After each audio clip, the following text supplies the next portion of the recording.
Rions de l'œuf dur. On aura compris que ce blog est détendu.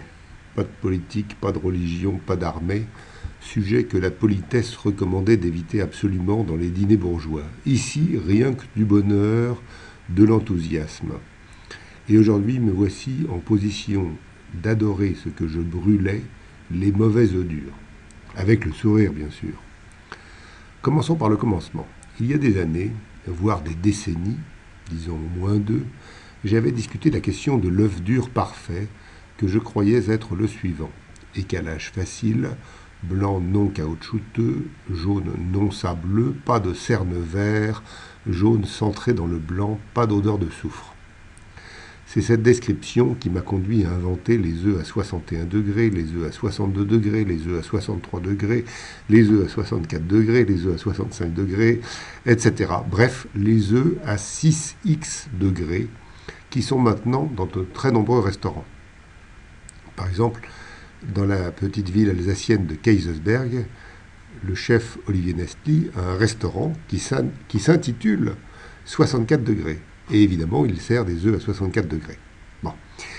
Tout semble donc très bien dans le meilleur des mondes possibles, comme le disait Voltaire dans son Candide, à cela près que j'avais tout faux. Oui, j'avais tout faux, parce que je croyais et je laissais croire qu'un œuf dur parfait pouvait exister. J'ai quand même rencontré des gens qui aiment les œufs durs avec une odeur de soufre, parce que leur grand-mère les leur faisait ainsi. Et qui suis-je pour leur imposer mon goût ?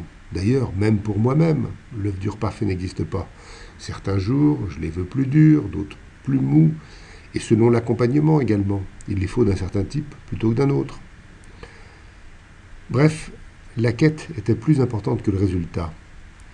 De même, il vaut mieux se promener en montagne sans trop penser au sommet, sans quoi on est toujours malheureux de ne pas y être. Promenons-nous activement. Tout faux aussi parce que le soufre n'a pas d'odeur. Le soufre est une poudre jaune, inodore. Et ce sont seulement ses dérivés qui sont odorants, et encore, certains d'entre eux. Et puis, l'hydrogène sulfuré, qui est le gaz qui se forme lors de la cuisson prolongée des œufs, est plus efficace que le Viagra. Pas à haute dose, car il est toxique, mais à petite dose, à dose modérée. Bref, mangeons des œufs durs en souriant.